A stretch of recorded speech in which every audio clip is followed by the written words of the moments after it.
بالله من الشيطان اللعين الرجيم. بسم الله الرحمن الرحيم. الحمد لله رب العالمين والصلاة والسلام على سيد المرسلين وآله وإطرته الطيبين الطاهرين ولعنة الله على أعدائهم أجمعين. أما بعد فقد قال سبحانه وتعالى بسم الله الرحمن الرحيم. وَلَقَدْ صَدَقَ اللَّهُ رَسُولَهُ الرُّؤْيَا بِالْحَقِّ لَتَدْخُلُنَّ الْمَسْجِدَ الْحَرَامَ آمِنِينَ مُحَلِّقِينَ رُؤُوسَكُمْ وَمُقَصِّرِينَ. سیرت پیغمبر اسلام 105ویں تقریر. صلح حدیبیہ کے حالات بیان ہو رہے تھے.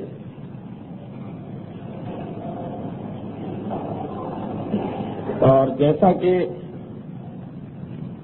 بار بار یہ اعلان تو ہوتا ہی رہتا ہے، اس تقریر کا وقت 9 بجے نہیں ہے بلکہ 9:05 ہے، تاکہ جلدی آ جانے والوں کو یہ خیال رہے کہ 5 منٹ کی تاخیر نہیں ہوئی ہے بلکہ وقت ہی 5 منٹ دیر سے ہے.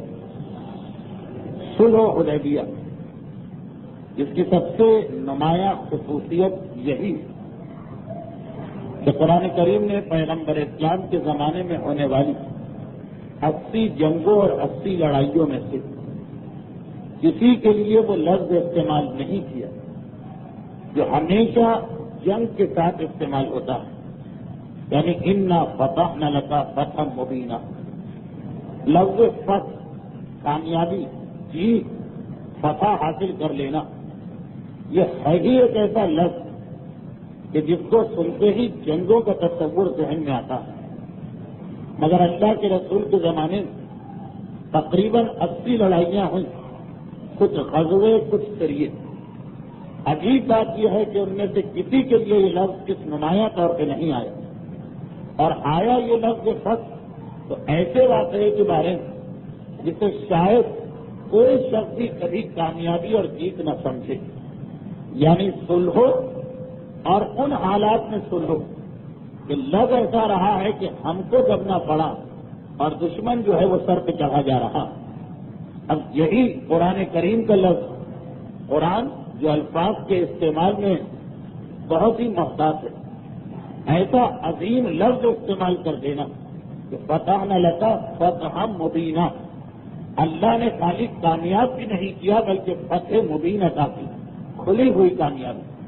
خود یہ بتا رہی کہ یہ واقعہ تاریخ اسلام کا کتنا اہم واقعہ ہو.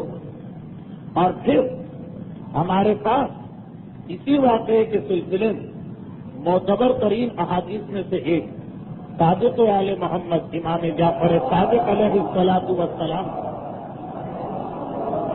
یہ فرمان بھی آ رہا کہ ما کان قضیۃ اعظم برکۃ منھا، کہ اسلام کی پوری تاریخ میں یا یہ کہ رسول کی پوری زندگی میں ما کان قضیۃ اعظم برکۃ منھا، کہ کوئی واقعہ برکت میں واقعہ حدیبیہ سے بڑھ کے نہیں. ما کان قضیۃ، کوئی قضیہ اور واقعہ اسلام میں پیش نہیں آیا اعظم برکۃ، جس میں برکت زیادہ ہو، جو عظیم البرکت ہو، منھا صلح حدیبیہ کے واقعے سے. جس واقعے کو معصوم یہ کہیں گے کہ سیرت رسول کا عظیم ترین واقعہ، بابرکت ترین واقعہ، برکت کے اعتبار سے اس سے بڑھ کے کوئی واقعہ نہیں، خود ہی سوچا جا سکتا کہ وہ کتنا اہم واقعہ ہوگا. البتہ معصوم نے بعد میں اس برکت کی تھوڑی تشریح کی کہ برکت سے مراد کیا ہے، جس کا خلاصہ یہی کہ امام نے کہا کہ یہ وہ واقعہ جس کے بعد اسلام سب سے تیزی سے پھیل سکا.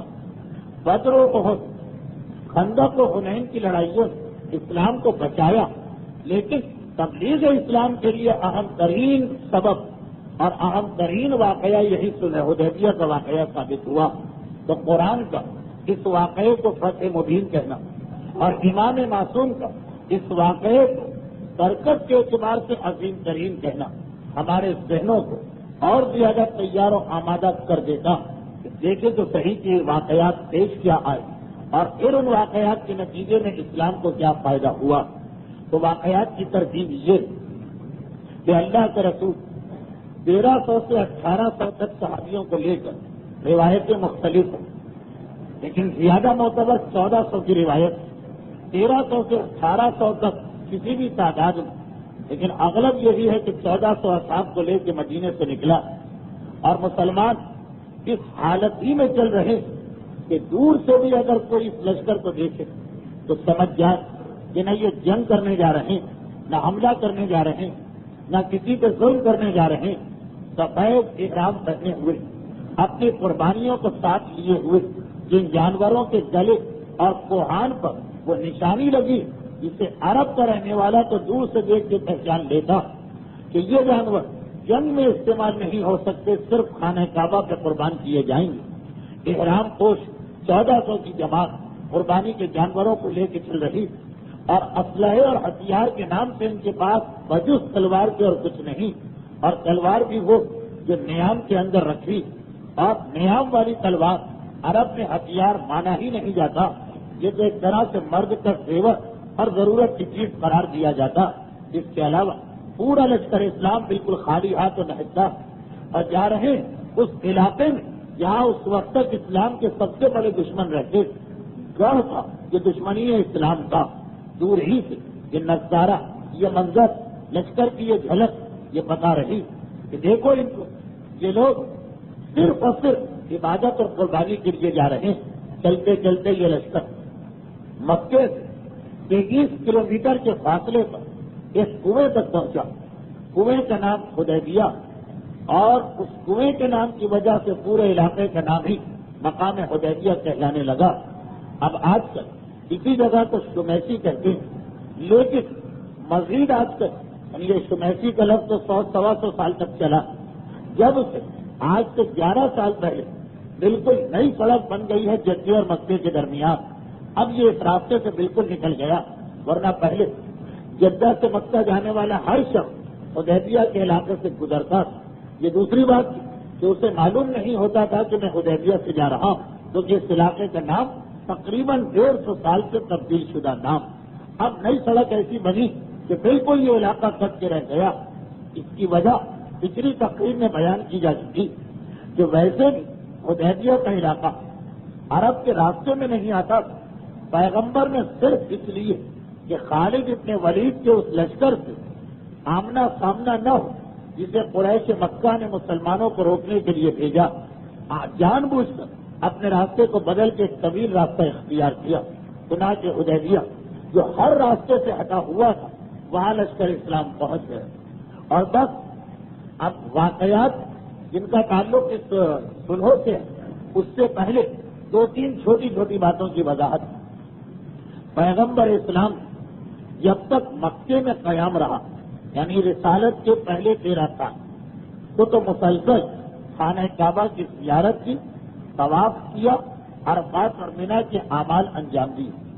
جب سے مدینے میں آئے 5 ایسے سال گزر گئے شروع والے جو پیغمبر پلٹ نہ مسجد الحرام جا سکے، نہ مکے میں داخل ہو سکے، نہ خانہ کعبہ کی زیارت کر سکے. پہلے 5 سال مدینے کے قیام میں پیغمبر اسلام کا ظاہری طور پر خانہ کعبہ سے ہر قسم کا رشتہ کٹ گیا. پھر 6 ہجری آئی. 6 ہجری پیغمبر اسلام مکے کی جانب چلے، مگر جیسا کہ ہر ایک جانتا مکے میں داخل ہوئے بغیر واپس آتے. یہ سال اسی طرح سے گزر گئے. اس کے بعد 7 ہجری کا سال وہ آیا کہ اسی صلح کے نتیجے میں مسلمانوں کو مدینے سے مکے آنے کی اجازت ملی.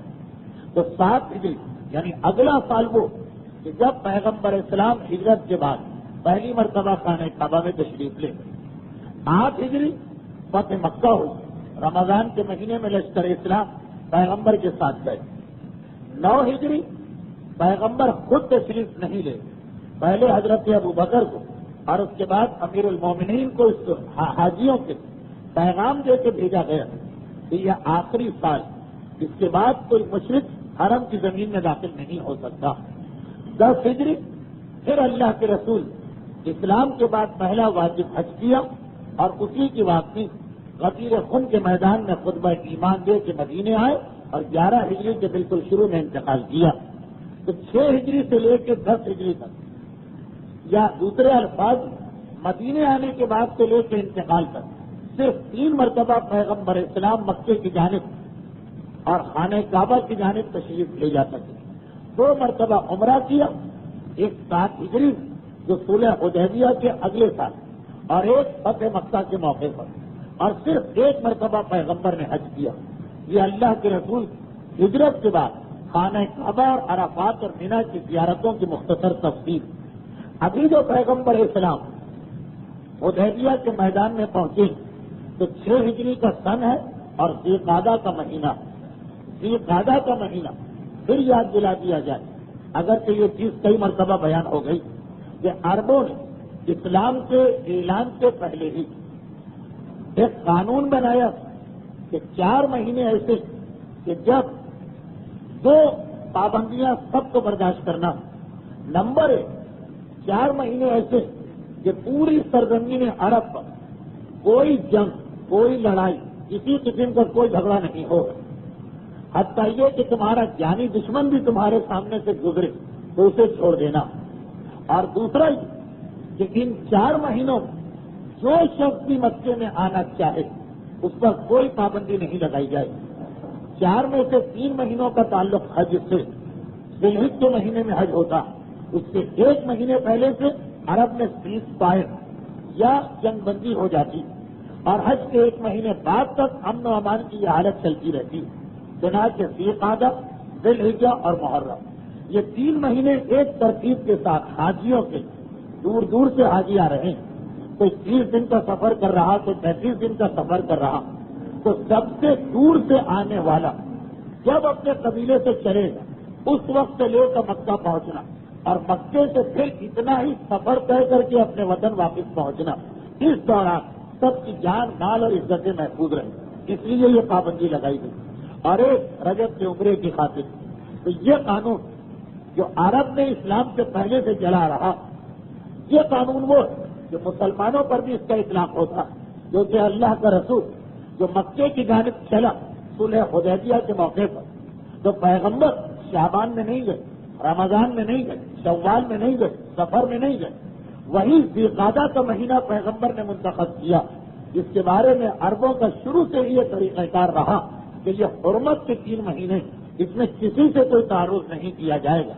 مگر اس کے باوجود اسلام سے اتنا جلے بیٹھے تھے عرب کہ اپنے بزرگوں کا اور صدیوں پرانا طریقہ کار بھی بدلنے کو تیار ہو گئے. کون عرب؟ وہ عرب جنہوں نے اسلام کی ساری دعوت کو یہ کہہ کر رد کیا کہ اگر ہم اسلام کو مان لیں تو اپنے بزرگوں کو برا کہنا پڑے گا، ان کے طریقے کو چھوڑنا پڑے گا. ہم بزرگوں کے طریقے کو چھوڑنے کو تیار نہیں، ہمارے بزرگ کبھی غلط نہیں ہو سکتے. دیکھیے، شرک اور گمراہی کا طریقہ کار یہی، ان کے پاس کوئی دلیل کبھی پرماننٹ نہیں ہوتی. جس وقت جو چیز ان کو فائدہ دے گی اس دن وہی چیز ان کی دلیل بن جاتی. سیرت رسول میں آپ کو یاد ہوگا، معراج کے واقعات میں بھی یہ جملہ آیا کہ جب پیغمبر نے یہ کہا کہ میں راتوں رات 7 آسمانوں کی سیر کر کے آ گیا، تو قریش نے کہا کہ اس سے بڑا جھوٹ کیا ہوگا، انسان راتوں رات اتنا سفر طے ہی نہیں کر سکتا. اور پھر جب پیغمبر ہجرت کر کے مدینے 13 دن میں پہنچے تو قریش نے کہا آج پتا چل گیا کہ رسول سچا رسول نہیں، اس لیے کہ اگر سچا رسول ہوتا تو فلک جھپکنے میں اس کو مکے سے مدینے پہنچنا پڑتا، اس نے 13 دن کیوں لگا دیے. تو خیر، کفر اور شرک کی ہمیشہ سے یہ عادت ہے، ان کے پاس کوئی دلیل ایسی نہیں ہوتی جس پر ہمیشہ جمے رہے. یہی وجہ کہ جب پیغمبر نے دعوت اسلام دی تو کہا کہ ہمارے بزرگوں کے خلاف ہے یہ چیز. آج تک نہ ہمیں کسی نے بتائی، نہ ہم نے سنی، اور ہم نے اپنے بزرگوں کو اس کے الگ طریقے پہ پایا. جس کو ماننے تو ان کو جھٹلانا پڑے گا. اور جب صلح حدیبیہ کا موقع آیا اور پیغمبر ان مہینوں میں مکے کی جانب جا رہے ہیں جہاں پہ یہی قریش اپنے بزرگوں کو ہمیشہ سے دیکھ چکے کہ مکے میں آنے والے کو کبھی نہیں روکا گیا، چاہے ان کے باپ کا قاتل ہی کیوں نہ ہو، اور حرمت کے مہینوں میں کسی پہ ہاتھ نہیں اٹھایا گیا. مگر آج جب اللہ کا رسول آ رہا، اسی بزرگوں کے طریقہ کار کو بدلا جا رہا، اپنی اسی دلیل کو توڑا جا رہا، اپنی اسی گرہی کو باطل کیا جا رہا. یہ جملہ میں نے خاص وجہ سے بھی کہا. تفصیل میں جانے کا موقع نہیں، اور حالات بھی ہمارے ملک کے ایسے کہ دشمنان اسلام معمولی باتوں کو وجہ فساد بنا کر مسلمانوں کے دلوں میں ایک دوسرے سے دشمنی اور نفرت بھرتے جا رہے ہیں. لیکن بہت ہی مختصر جو جمادی الاولیٰ کے مہینے کی تاریخ اور جمادی الثانی کے مہینے کا اوائل، یہی تو کہا جاتا کہ ایک وجہ شہزادی کی خطبہ دینے کی یہ بھی کہ کل یہ کہا گیا کہ ہمیں اب قرآن کے بعد کسی حدیث کی ضرورت نہیں، اور آج جب شہزادی نے اپنا حق مانگا تو کہا کہ قرآن میں تو کچھ نہیں لکھا لیکن حدیث کہہ رہی ہے کہ یہ چیز آپ کا حق نہیں. یعنی موقع محل کے اعتبار سے جہاں جیسا چاہا ویسا جواب دے دیا. خیر صلح حدیبیہ یہ بات بالکل واضح طور پہ ہمیں بیان کرتا ہمارے سامنے پیش کر رہی جو وہی قریش جو 13 سال پیغمبر کو پتھراؤ کرتے رہے، راستے میں کانٹے بچھاتے رہے، کانوں میں انگلیاں ٹھوستے تھے یا روئی داخل کر دیتے کہ اپنے بزرگوں کے طریقے سے ہٹنا ہمیں منظور نہیں، اور آج پیغمبر مکے میں داخل ہو رہے ہیں، وہی قانون توڑا جا رہا، انہی بزرگوں کے طریقے کی مخالفت کی جا رہی. نہ کسی کو غیرت آ رہی، نہ کسی مکے والے کو جوش آ رہا، نہ کوئی ان میں سے کہہ رہا کہ یہ ہمارا طریقہ کار غلط ہے. بہرحال وہ کفر و شرک کا طریقہ پیغمبر اسلام حدیبیہ کے میدان میں پہنچ گئے، اور یہاں پہنچنے کے بعد جو سب سے پہلا مسئلہ مسلمانوں کو پیش آ گیا وہ یہ کہ مدینے سے نکلتے وقت وہ یہ سوچ کے نکلے کہ رسول نے کہا کہ میں نے اپنی آنکھوں سے خواب میں یہ دیکھا کہ ہم سب لوگ مکے میں داخل ہو کر مسجد الحرام میں پہنچ کر عمرہ کر رہے ہیں.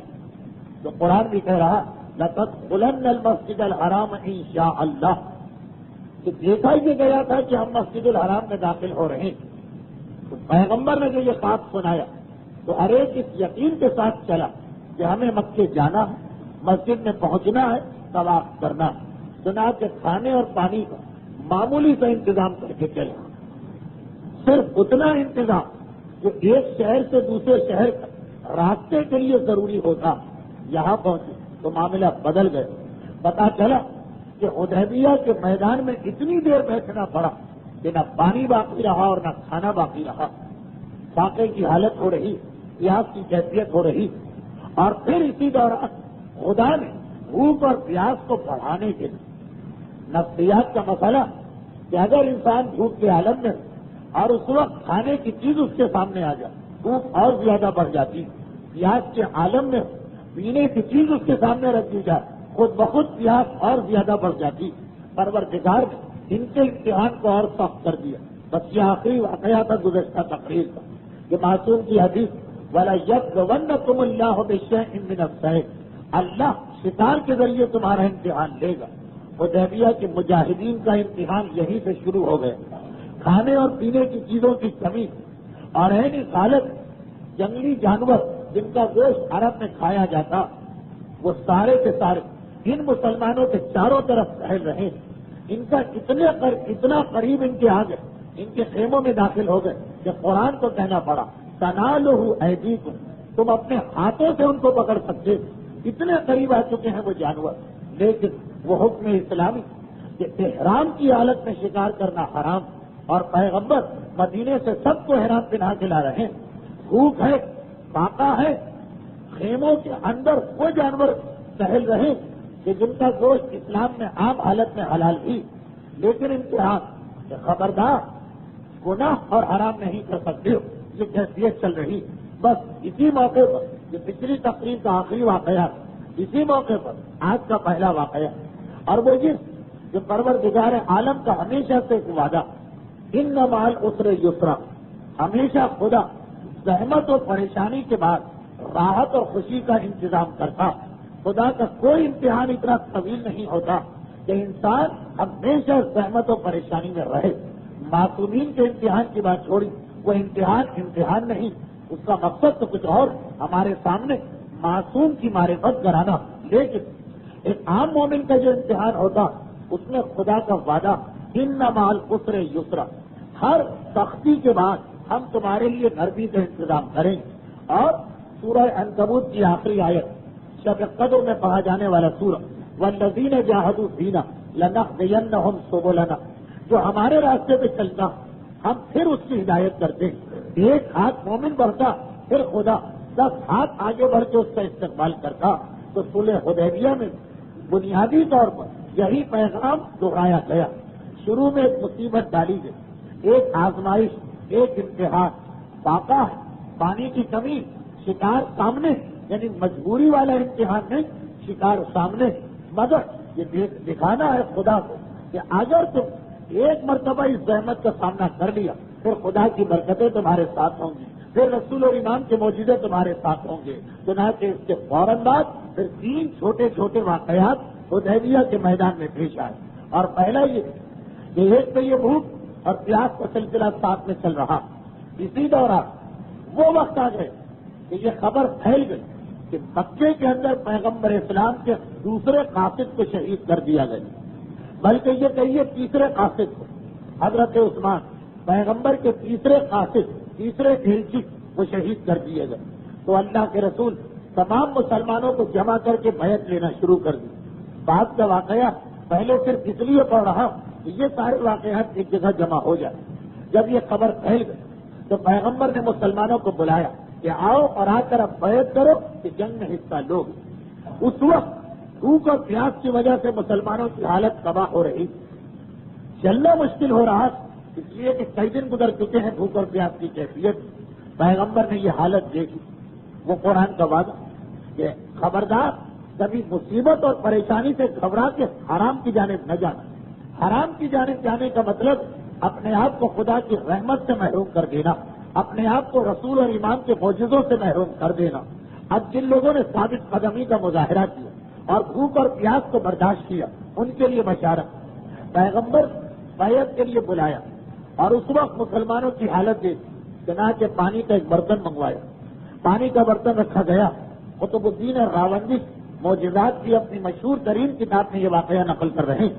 پانی کا برتن رکھا گیا اور پیغمبر اسلام یعنی ایک برتن بھی نہیں بلکہ کہا کہ قافلے میں جتنے برتن ہیں وہ لے کے آ جاؤ۔ اچھا، پانی کا برتن تو ہر آدمی کے پاس، اگر 1400 آدمی تو ہر ایک کے پاس 2-2 3-3 برتن، اس لیے کہ یہ سب لوگ راستے کے لیے بھی پانی جمع کر کے چلے، وہ سارے برتن آ گئے۔ اب پیغمبر اسلام نے اپنے ہاتھوں کی انگلیوں کو پھیلایا اور راویوں کا یہ کہنا کہ پیغمبر کی 5 انگلیوں سے ہم نے پانی کے چشمے سے اس انداز سے پھوٹ کے نکلتے دیکھا کہ ہر برتن بھرا جا رہا اور اس کثرت کے ساتھ پانی جاری ہو رہا کہ ہم تو 1400 آدمی تھے۔ یہ راوی کا جملہ، ہم تو 1400 تھے، اگر 1,00,000 کا بھی لشکر وہاں پہ ہوتا تو آج اس کثرت کے ساتھ پیغمبر کی ان مقدس انگلیوں سے پانی جاری ہو رہا کہ ہر ایک کو یہ پانی مل جاتا اور وہ ذخیرہ کر سکتا تھا۔ خیر، ابھی تو پانی کا مسئلہ پیغمبر نے حل کیا۔ اس کے بعد اللہ کا رسول دیکھ رہا کہ پیاس بجھ جانے کے بعد بھی مسلمانوں کی وہ کمزوری، مسلمانوں کی وہ تھکن، مسلمانوں کے جسم کی ناطاقتی کا سلسلہ جاری۔ پیغمبر اسلام نے حکم دیا کہ اگر کسی کے پاس کوئی سفرہ یا دسترخوان ہے تو اسے لا کے بچھایا جائے۔ چمڑے کا بنا ہوا ایک دسترخوان، سفر کے لیے چمڑے کا دسترخوان عرب لے جاتے، وہ مل گیا، اسے لا کے بچھا دیا گیا۔ اللہ کے رسول نے حکم دیا کہ اگر کسی کے پاس کھانے پینے کی کوئی چیز بھی ہے، کتنی ہی کم کیوں نہ ہو، وہ لا کے اس دسترخوان پر رکھ دے۔ مسلمانوں کے پاس کھانے پینے کی چیزیں ختم ہو چکی، لیکن کسی کے پاس مثلا کسی کے پاس ایک آدھ پھل نکل آیا، کسی کے پاس آج کل کی زبان میں ایک آدھ بسکٹ نکل آیا۔ پیغمبر نے اس سب چمڑے کے دسترخوان سے جمع کیا اور اس کے بعد ایک مرتبہ اپنا ہاتھ ان چیزوں کے اوپر پھیرا۔ دسترخوان بھی اتنا چھوٹا، یہ سفر کے لیے دسترخوان، اور وہ چیزیں بھی اتنی کم کہ سیکنڈوں میں پیغمبر کا ہاتھ ان چیزوں سے مس ہو گئے۔ اور اس کے بعد اللہ کا رسول اعلان کر رہا کہ آؤ اور اپنی ضروریات کے مطابق آئندہ کی مستقبل کی ضروریات کا خیال کرتے ہوئے اپنی ضروریات کے مطابق کھانے پینے کی چیزوں کو بھر کے لے جاؤ۔ چنانچہ مسلمان دوڑ کے آئے، ہر آنے والے نے دیکھا اتنا تو سامان، اور اسی لیے پیغمبر ایک جملہ دوہرا رہے کہ اگر صرف پیغمبر یہ کہتے کہ آؤ اور آ کے کھانا کھاؤ تو شاید جتنے بھی مسلمان تھے ایک دوسرے کا خیال کرتے ہوئے کہ اگر ہم نے پیٹ بھر کے یہ کھانا کھا لی اور اپنے ساتھ اس کو اٹھا کے لے گئے تو ہمارے بعد والوں کو کوئی نقصان نہ ہو۔ شاید باقی مسلمان اس چیز کا خیال کرتے ہوئے 2-2 4-4 لقمے کھاتے۔ یہ ہمارا آپ کا ماحول تو ہے نہیں کہ ہر شخص یہ چاہتا ہے کہ سب کچھ اسے مل جائے اور باقی کسی کو کچھ بھی نہ ملے. نہیں، اس لشکر اسلام ایک بڑی تعداد مخلص و مقدس صاحبان ایمان تھی. چنانچہ پیغمبر کو یہ اعلان کرنا پڑا. الفاظ تو یہ نہیں، مفہوم یہ کہ غذا کی کمی کا خیال نہ کرنا. اس وقت شرم و مروت سے کام نہ لینا.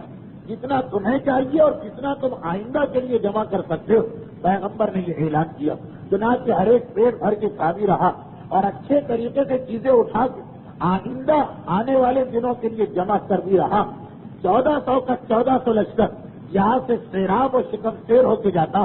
اور ایک مرتبہ حیرت کے عالم میں واپس ہوئے کہ جب ہم آئے تھے اتنا کھایا، اتنا جمع کیا، اتنا اٹھا کے لے گئے، مگر جاتے وقت بھی سامان اتنا ہی نظر آ رہا جتنا سامان شروع میں نظر آ رہا تھا. یہاں تک کہ وہ کیفیت ہو گئی کہ جب پورے 1400 فارغ ہو گئے تو اب اللہ کے رسول نے کہا کہ جنہوں نے سب سے شروع میں آ کے سامان جمع کرایا تھا وہ جتنا لے گئے ہیں وہ تو لے گئے، اپنا وہ شروع والا سامان بھی واپس لے جائیں. جو امانت تھی وہ واپس پہنچائی جا رہی. دیکھیے اس واقعے اگر بہت ہی چھوٹا سا واقعہ مگر کتنے سارے درس اور پیغام پوشیدہ. اسی میں خود صدقہ، خیرات اور زکات کی فضیلت سامنے آ رہی کہ جتنا دو شروع میں دیتے ہوئے بڑا برا لگتا. خصوصاً اگر حدیبیہ جیسی جگہ پہ انسان پھنسا ہوا کہ دور دور تک کوئی دکان نہیں، خرید و فروخت کا کوئی ذریعہ نہیں، کسی قبیلے سے آدمی کچھ خرید نہیں سکتا، جو کچھ اپنے لیے چھپا کے بچایا وہ بھی اللہ کا رسول مانگ رہا. لیکن پیغام کیا ملا؟ جو تم سے مانگا جا رہا وہ سارا کا سارا تمہیں واپس کیا جائے گا اور ساتھ میں جو نفع، ساتھ میں جو پروفٹ ہے وہ تو مل کے رہے گا. بس اتنی دیر کا امتحان دینا پڑتا، اتنی دیر کا کہ جتنا حدیبیہ کے میدان میں ہم نے دیکھا کہ جب یہ ایک آدھ بسکٹ اور ایک آدھ سیب لے کے آ رہے ہوں گے تو کتنا پریشان لا رہے ہوں گے، مگر دیکھتے ہی دیکھتے جو دیا تھا وہ بھی ملا اور اضافے کے ساتھ ملا. پیغمبر اسلام نے تمام صاحبان ایمان کے کھانے کا انتظام کیا. اور پھر تاریخوں میں ایک جملہ نہیں، لیکن اس کے بعد پھر ایک واقعہ پیش آ رہا. اس کی وجہ سے یہ جملہ میں اپنے اندازے سے کہہ رہا ہوں کہ دیکھیے اللہ کے رسول نے پہلے پانی اپنی انگلیوں سے جاری کیا اور اس کے بعد کھانے کا انتظام کیا.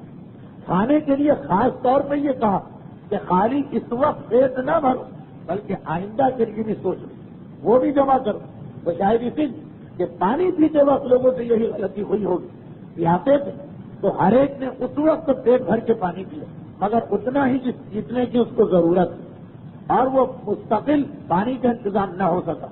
اس لیے کھانے کے وقت پیغمبر الگ سے یہ اعلان کروایا کہ دیکھو صرف اس وقت کے لیے کھانا نہ کھاؤ بلکہ جتنا جمع کر سکتے ہو وہ بھی جمع کرو. خیر کھانے اور پانی کا مرحلہ ختم ہو گیا. اب کھانے کے لیے تو اتنا سامان ہے کہ مدینہ واپسی تک کسی کو مسئلہ پیش نہیں ہوگا. پانی کا مسئلہ پھر پیدا ہو گیا. 1400 آدمی ایک ایسے میدان جہاں پانی کا قطرہ بھی نہیں. حدیبیہ کا کنواں ہے مگر وہ چند دنوں کے استعمال میں ہی سوکھ گیا، چند دنوں کے استعمال ہی میں خشک ہو گیا. اب کوئی پانی کا انتظام نہیں. چنانچہ چند دنوں کے بعد اللہ کے رسول کو پھر اطلاع ملی کہ کھانے کا مسئلہ تو ہمارا حل شدہ، ذخیرہ کیا ہوا ہے ہم نے. پانی کا مسئلہ پھر پیش آ رہا، پھر پیاس کی شدت بڑھتی جا رہی. پیغمبر اسلام شکایت کرنے والوں کو بلایا اور ایک مرتبہ اپنے ترکش میں سے تیر نکال کے دیا اور کہا کہ جاؤ یہ جو حدیبیہ کا کنواں جب ہم آئے تھے تو اس میں کچھ پانی تھا، استعمال سے سوکھ گیا، جاؤ اس کی تہ میں اترو اور اس تیر کو اس کی تہ کے اندر نصب کرو. جب تک کہ یہ تیر اس کنویں کی تہ کے اندر رہے گا اس وقت تک یہ کنواں خالی نہ ہونے پائے گا. چنانچہ سارا لشکر اسلام گواہ بنا کہ اس کے بعد واقعان ہم نے اپنی آنکھوں سے یہ معجزہ دیکھا کہ جتنے دن ہم وہاں رہے پیغمبر کا عطا کیا ہوا تیر کنویں کی تہ میں نصب رہا اور خدا معلوم کہاں سے پانی آتا. اور ایسا پانی کہ جو وہاں رہنے والے اب جتنے دن مسلمان رہے اطراف کے قبیلے آ جاتے وہ کھانے اور پانی کا کوئی انتظام نہیں کرتے کیونکہ معلوم تھا کہ مسلمانوں کو ایک دن واپس جانا، ہمیں تو قریش کے ساتھ زندگی بھر یہی رہنا. وہ کچھ سامان لے کے نہیں آ رہے لیکن خود حیران ہو کے کہہ رہے کہ ہمارے اور ہمارے بزرگوں کی زندگیاں گزر گئی اس کنویں کو استعمال کرتے ہوئے، مگر اتنا ٹھنڈا، اتنا میٹھا، اتنا لذیذ اور اتنا خوشگوار پانی اس کنویں سے اس سے پہلے ہم نے نہیں دیکھا تھا. اور جب لشکر اسلام چلا گیا وہ پیغمبر کا عطا کیا ہوا چیز واپس نکال کے پیغمبر کو دیا گیا تو پھر یہی حدیبیہ والے کہتے ہیں کہ پانی پرانے انداز پر آ گیا، جتنے دن رسول رہے اتنے دن ہم نے اس خوشگوار پانی کو نوش کیا ہے۔ تو یہ سارے واقعات ایک پیغام ہم کو دے رہے ہیں کہ اللہ اور اللہ کے رسول کے احکامات پر عمل کرنا بعض اوقات بڑا مشکل لگتا، شیطان ویسے ہی بہکاتا رہتا اور باقی احکامات سے پھر بھی آدمی عمل کر لیتا، لیکن جہاں بھوک اور پیاس کا مسئلہ آتا، جہاں بھوک اور پیاس کا مسئلہ آتا وہ بڑا مشکل مرحلہ ہوتا۔ آدمی آپ دیکھیں ایک دیندار و متقی لوگ، حرام نوکریاں نہیں چھوڑی جاتی، رشوت کے پیسے کو نہیں ترک کیا جاتا، سود والے ادارے کی ملکیت یا نوکری۔ اب آج کل تو پرائیویٹ بینک جب سے بننے لگے ایک اور مسئلہ پیدا ہو گیا۔ 10-12 سال تک اتنی بات تھی کہ بینک میں پیسہ رکھوائیں یا نہ رکھوائیں، نوکری کریں یا نہ کریں، اب تو ان بینک کے شیئر مارکیٹ میں آ رہے ہیں، اور اگر واقعی وہی سود کے نظام پہ چل رہے ہیں تو اب یہ شیئر کا خریدنا حرام ہے۔ تیسرا مسئلہ اور آ گیا، اس لیے کہ جس طرح سودی ادارے میں نوکری کرنے کی اجازت نہیں، اسی طرح سودی ادارے کے اندر مالک بننے کی اجازت بھی نہیں۔ شیئر خریدنے کا مقصد یہ کہ آپ مالک، پیسے رکھوانا تو شاید پھر بھی کسی طرح جائز ہو جائے، وہ جو تفصیل آپ نے سنی، لیکن نوکری کا مسئلہ مسلسل ایک ہی چلا رہا کہ کافر کے بینک میں پیسے رکھوا سکتے اور جو پیسہ پروفٹ کے نام پہ ملے اسے مال کافر سمجھ کے رکھ لیں، وہ پورا کا پورا حلال ہے۔ مسلمان کے بینک میں پیسہ رکھوا سکتے اور کیونکہ شرط آپ کی طرف سے نہیں، وہ جتنا بھی آپ کو دے بغیر شرط کے وہ آپ کے لیے حلال اور جائز ہے۔ گورنمنٹ کے بینک میں پیسہ رکھوا سکتے ہیں، لیکن کیونکہ گورنمنٹ کی اصلی ملکیت حاکم شرع اور مجتہد کے پاس ہے تو وہاں سے جو نفع ملے آدھے کو حلال آدھے کو حرام سمجھے، یعنی حرام کا مقصد آدھا صدقہ کریں آدھا اپنے لیے استعمال کریں، کسی نہ کسی طرح پیسے کا مسئلہ حل ہوگا۔ مگر اس سے بڑا مسئلہ نوکری کا تھا کہ نوکری تو چاہے گورنمنٹ کی ہو، چاہے پرائیویٹ بینک کی ہو، چاہے کافر کے بینک کی ہو، ساری نوکریاں حرام اگر اس کے اندر سود کا عمل دخل ہے۔ سود کا عمل دخل کسے کہتے ہیں؟ پوچھا گیا اگر کوئی کہ آپ کی اس جملے سے مراد کیا؟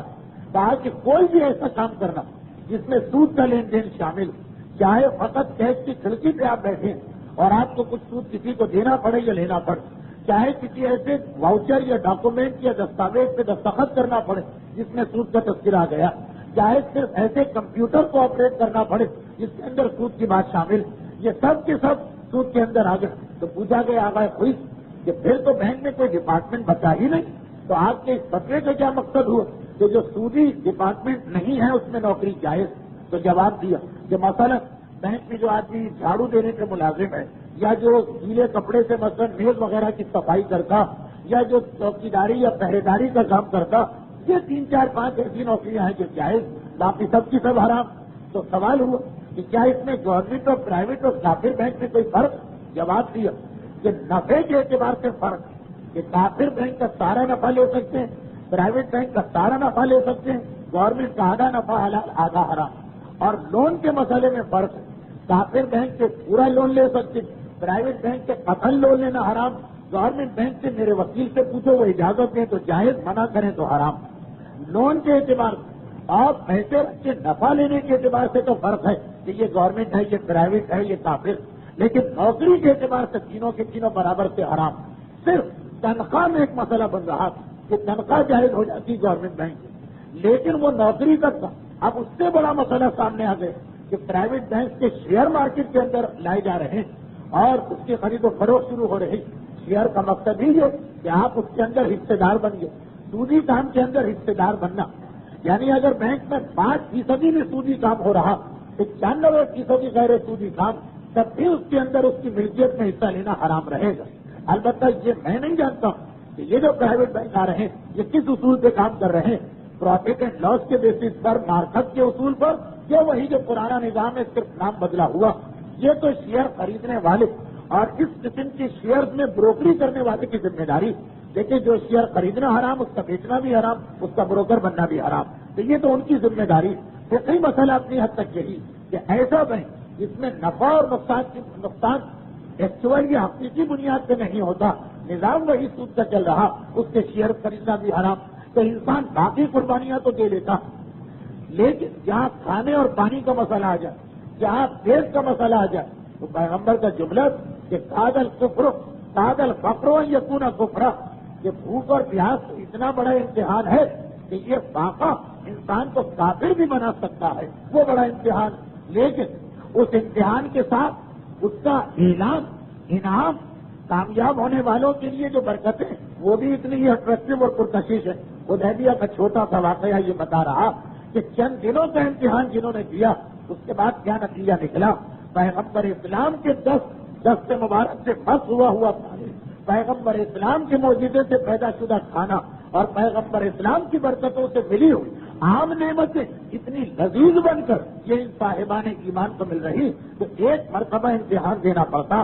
شروع میں بڑی جھجک ہوتی، شیطان پیروں سے چمٹ جاتا، آگے نہیں بڑھنے دیتا، ہاتھ سے چمٹ جاتا کہ جو ریزنیشن لیٹر ہے اس کو سائن نہیں کرنے دیتا، لیکن بس یہ امتحان دے دیجئے، نہ صرف یہ کہ برکتیں ملیں گی بلکہ وہی دنیا کی عام نعمتیں ایسی خوشگوار، ایسی رحمت والی، ایسی لذیذ بن کے ملیں گی جیسے حدیبیہ کے کنویں کے باشندے کہہ رہے ہیں کہ جتنے دن پیغمبر رہے ہم نے کبھی اتنا لذیذ اور اتنا میٹھا پانی اس کنویں سے حاصل نہیں کیا جو ساری زندگی ہماری ملکیت میں رہا ہے۔ تو حدیبیہ کے باقی پیغامات جو حدیبیہ کے واقعے کو عام طور پر کتابوں میں لکھا اور مجلسوں میں پڑھا جاتا وہ تو ابھی واقعہ آنے والا، اس سے پہلے ہی اتنی ساری ہدایتیں۔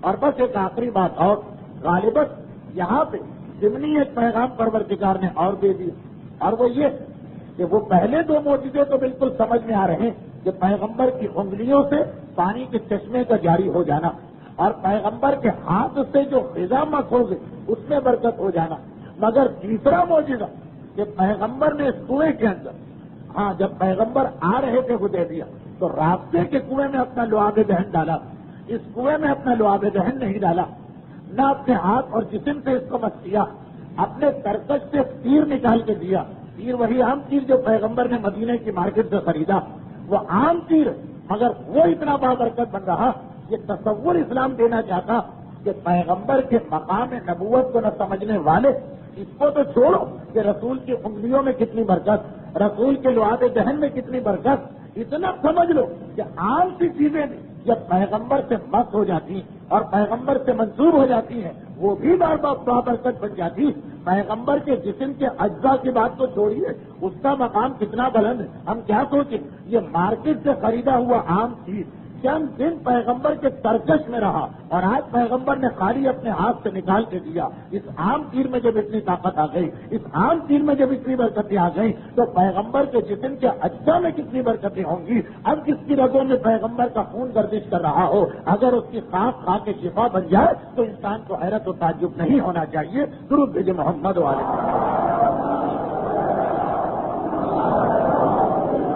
اور میں پورے اطمینان کے ساتھ یہ کہہ سکتا ہوں کہ حدیبیہ کے واقعے کا یہ حصہ عام طور پر مومنین کے علم میں نہیں ہوتا۔ ان واقعات کے علاوہ جن کا تعلق معاہدے سے، یہ سارے واقعات بھی جو ہماری معتبر ترین کتابوں میں لکھے، شیخ مفید نے ارشاد میں کچھ واقعات کی جانب اشارہ کیا، شیخ تبرسی نے اعلام الورا میں تفصیل درج کی، اور جیسا کہ ابھی میں نے حوالہ دیا سید قطب الدین راوندی کنوز المعجزات میں ساری ڈیٹیل اور علامہ مجلسی تو حیات القلوب میں نقل کر ہی رہے۔ خیر، یہ سارے واقعات کو پیش آ رہے ہیں یہ بتانے کے لیے کہ حدیبیہ کے میدان میں موجود مسلمان ایک امتحان دے رہے ہیں اور پروردگار اس امتحان میں کتنی برکتیں ان کو عطا کر رہا۔ اب ضمنی طور پر صرف ایک جملہ، اس لیے کہ موضوع ہے تو بڑا اہم لیکن حالات اور زمانے کا تقاضا کہ اس پر کھل کے بات نہ کی جائے، صرف ایک جملہ کہ جہاں پر ان معجزات کی وجہ سے یہ پتا چلا کہ اللہ امتحان میں کامیاب ہونے والوں کو کتنی برکتیں دیتا، وہاں یہ بھی پتا چلا کہ حدیبیہ کا میدان وہ جہاں اتنے معجزات پیش آئے، اور یہی وہ میدان جہاں سب سے زیادہ رسول سے اختلاف کیا گیا اور معجزات کے بعد اختلاف کیا گیا۔ اگر یہ ہوتا کہ جی پہلے دن لوگوں نے اختلاف کیا ہوتا، معجزے دیکھ لینے کے بعد سب خاموش ہو جاتے تو دوسری بات تھی، یہاں تو بالکل الٹی ترتیب، پیاس شروع میں لگ رہی تھی، بھوک کا امتحان شروع میں تھا۔ جو آخری معجزے آپ نے سنے ابھی وہ تھے کہ جس دن پیغمبر نے لوگوں سے بیعت لی، اس دن تک تو کوئی واقعہ ہی ایسا پیش نہیں آیا۔ وہ جھگڑے والے واقعات، اختلاف والے واقعات، مسلمان اتفاق نہیں کر رہے رسول سے، مسلمان پروٹیسٹ اور احتجاج کر رہے، پیغمبر اسلام کی رسالت کو لوگ رد کرنے کو تیار، لشکر اسلامی میں بے چینی کی لہر دوڑ رہی، تو رکا تماشا ہی نہیں کہ وہ سارے واقعات ان معجزات کے پیش آ گئے، ان معجزات کے بعد پیش آئے. اسی کو شریعت کی زبان میں اتمام حجت کہا جاتا کہ پہلے پروردگار نے وہ نشانیاں بھی یہاں لا کے رکھ دی کہ بھائی وہ لوگ جو مدینے میں پیغمبر اسلام کے معجزات دیکھے ہوئے، کہا جا سکتا ہے کہ جی 10 دن 12 دن 15 دن ہو گئے، بھوکے اور پیاسے ہیں، ذہن سے چیزیں نکل گئی، غم و غصے کی حالت میں احتجاج کر بیٹھے. جی نہیں، اس میدان میں بھی پیغمبر کے سارے معجزے دکھائے گئے، اور ایسے معجزے جس کے بعد بھوک بھی مٹی، پیاس بھی مٹی، اپنی جانیں بھی بچی، اس کے باوجود اختلاف کرنے والوں کا اختلاف. اب خود سوچ لیجیے کہ یقیناً ان معجزات میں خدا کی ایک مسئلہ ہے کہ یہ بھی ہوگی. خیر، واقعات کی ترتیب یہ کہ پیغمبر حدیبیہ کے میدان میں پہنچ چکے. اصل میں کنویں کا نام حدیبیہ، مگر اس کی وجہ سے پورا میدان حدیبیہ کہلاتا. پیغمبر اسلام کی اونٹنی جس کا اپنا نام قصوہ، وہ ایک مرتبہ مکے کی سرحد پر بیٹھی، آگے بڑھنے کو تیار نہیں. وہی سرحد حرم جس کے ادھر حرم شروع ہوتا ہے اور ادھر ہل جہاں انسان پر کوئی پابندی نہیں ہے. حرم جہاں پہ عام آدمی نہ شکار کر سکتا ہے، نہ گھاس کی پتی توڑ سکتا. لشکر اسلام رک گیا.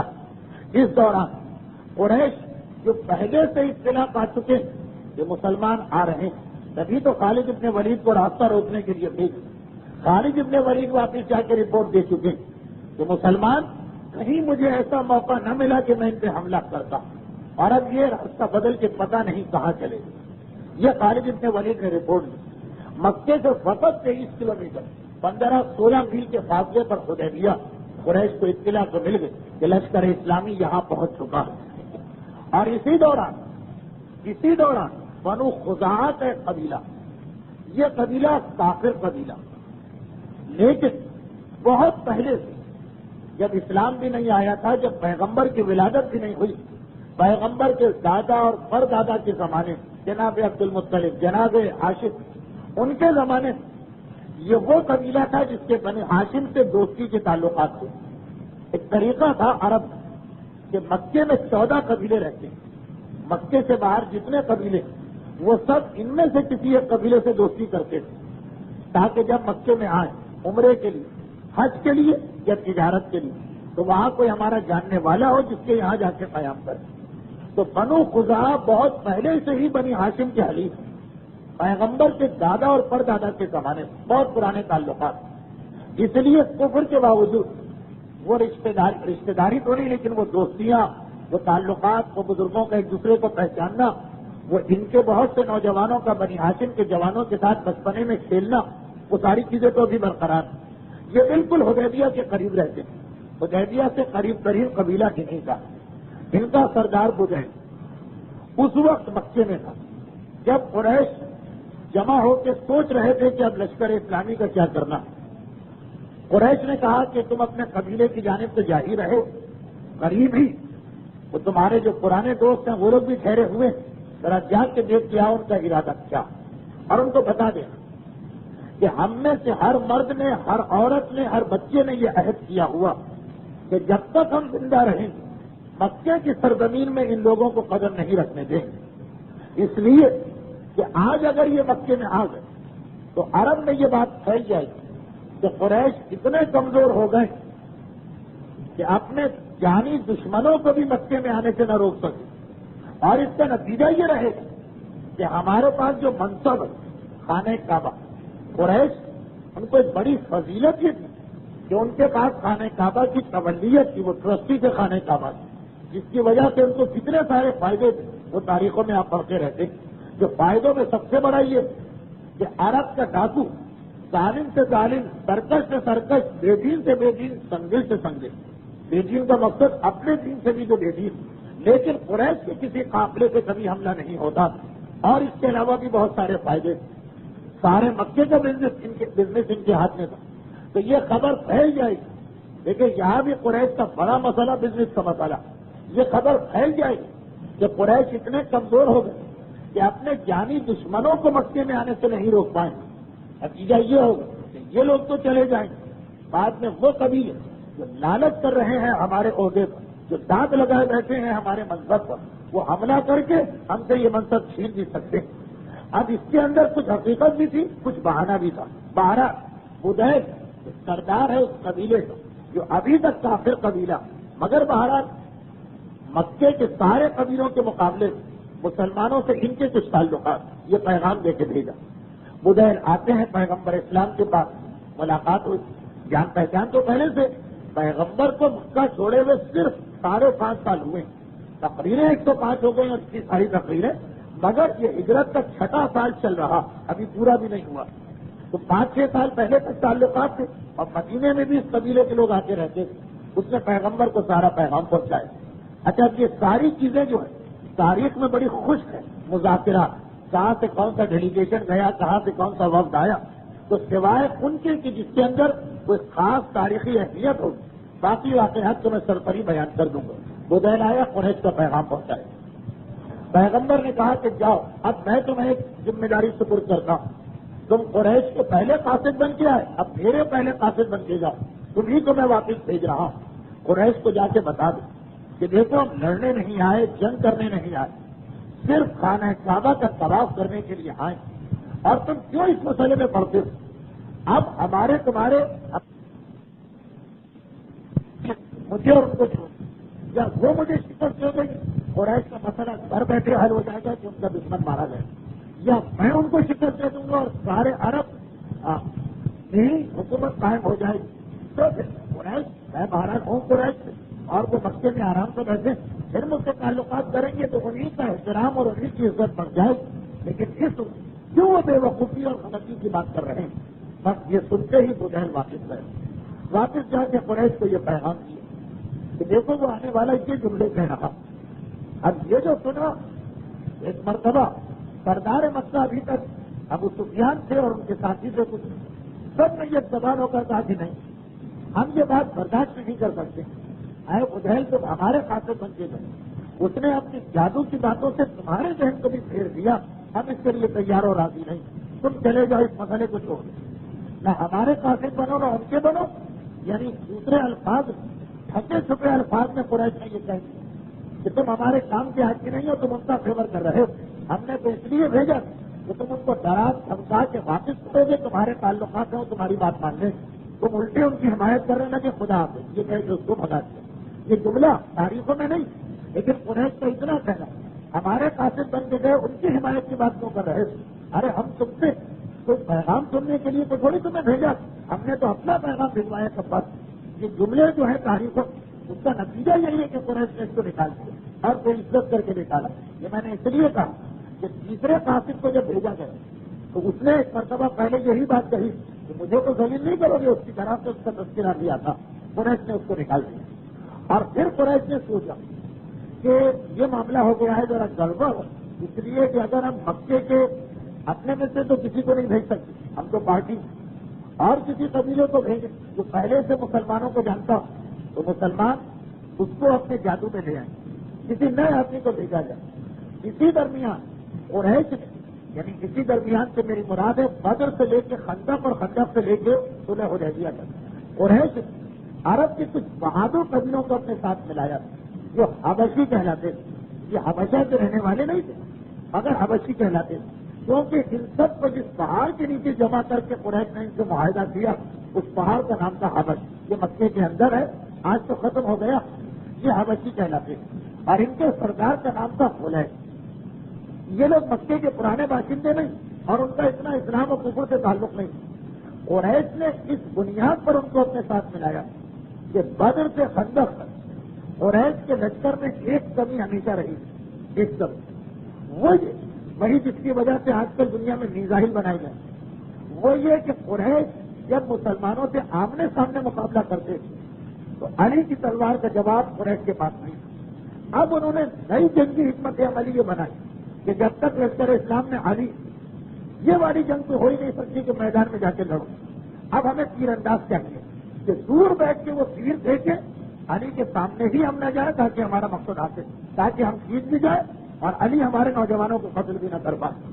خاص مولا کی تلوار کے ڈر سے قریش نے آئندہ جنگوں کی نئی پالیسی بنا لی کہ آمنے سامنے جا کے لڑنا ہی نہیں، تیر انداز کیا ہے۔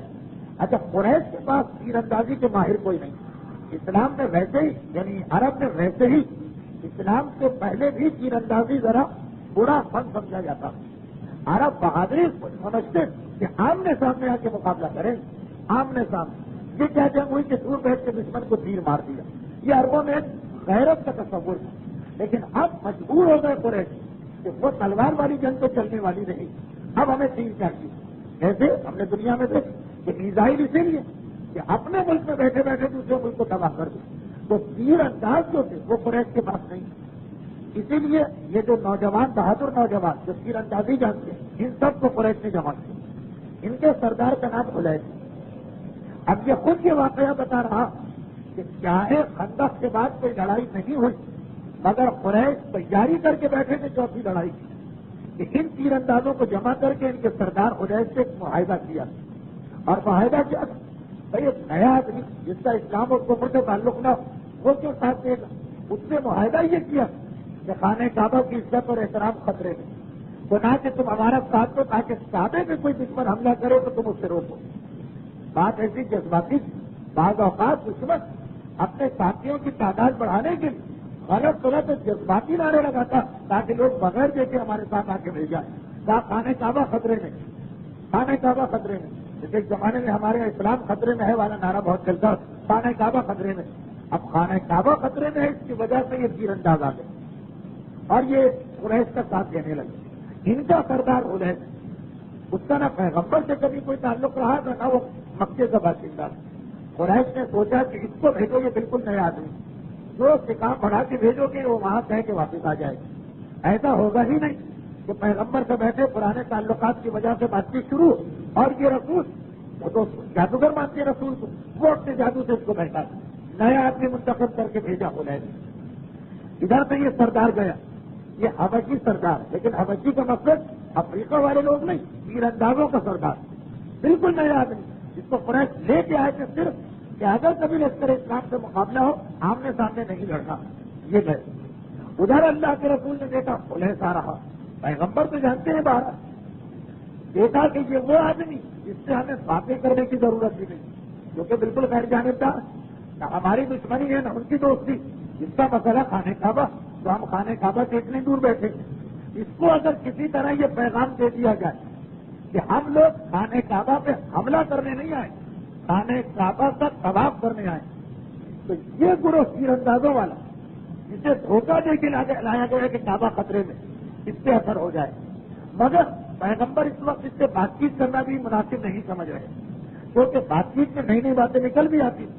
اللہ کے رسول نے جیسے ہی حلیف کو آتے دیکھا حدیبیہ میں پیغمبر اسلام کا ہے کہ مذہب ہم تو رسول مانتے ہی ہیں مگر سیاسی اعتبار سے بھی کتنا برپہل اور بر وقت اپنے صحابیوں سے کہا تم سب احرام پہنے ہوئے خیموں سے باہر آ کے بیٹھ گئے اور جو تمہاری قربانی کے جانور ان سب کو اپنے آگے چھوڑ دو کہ اگر دور سے کوئی آئے تو سب سے پہلے اس کی نگاہ پڑے اس قربانی کے جانوروں کو جن پہ وہ شگاف اور چیرا دیا ہوا ہے اور جن کے گلوں میں وہ ہار پڑا ہوا جو قربانی کی نشانیاں، اور پھر وہ احرام پہنے ہوئے تمہیں دیں گے.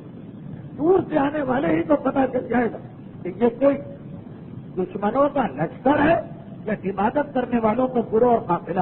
بس پیغمبر نے کہا اتنا ہی اور کوئی اس سے بات نہ کر. حلیف آیا، پہلی مرتبہ وہ مسلمانوں کو دیکھ رہا، قریب آئے، گھوڑے سے اترا، عجیب منظر اس کی آنکھوں کے سامنے. 1400 احرام پوش احرام کی حالت میں بیٹھے اور تصویر و تحلیل بھی کر رہے ہوں گے اور ساتھ ساتھ ان کے قربانی کے جانور. اچھا جانور بھی کمزور، قربانی کے لیے حکم ہے کہ بہتر سے بہتر جانور لے کے جاؤ، مگر یہاں جانور کمزور تھے. اس کی دو وجوہات. پہلی وجہ یہ کہ اصل میں یہ اتنے کمزور نہیں تھے مگر اتنے دن جو حدیبیہ میں واقعہ گزرا تو آدمیوں کے ساتھ جانوروں میں بھی فرق پڑا. اور پھر کچھ پیغمبر نے جو مجاہدین تھے ان کے لیے معجزے دکھائے، ان کے لیے معجزے نہیں دکھائے. جانور کو اتنا ہی کمزور رکھا تاکہ آنے والا طاقتور جانور ہے تو اس شک میں پڑ سکتا کہ شاید جنگ کے لیے لائے ہیں، دھوکہ دینے کے لیے اس سے قربانی کی نشانی لگائی. لیکن جب دیکھے کہ اتنے کمزور کی ہڈیاں نظر آ رہی تو سمجھ جائے گا کہ یہ میدان جنگ میں تو کام آ نہیں سکتے جانور. پیغمبر اسلام کی مصلحت دیکھی کہ صرف آنکھوں سے آنے والے کے سامنے یہ تاثر دیا جائے کہ مسلمانوں کا مقصد کیا ہے. بات چیت کی ضرورت ہی نہ پڑے کہ ایک ٹکڑا بھی اگر غلط ہو گیا تو جذبات پھڑک اٹھتے. تو پیغمبر اسلام نے بہترین طریقے سے مسلمانوں کا مقصد دشمن پہ واضح کر دیا. یہ تو آج کی دنیا چیختی اور شور مچاتی کہ جی ٹیلی ویژن اور ٹیلی ویژن کے ذریعے تعلیم بچے کے ذہن تک پہ بیٹھ جاتی.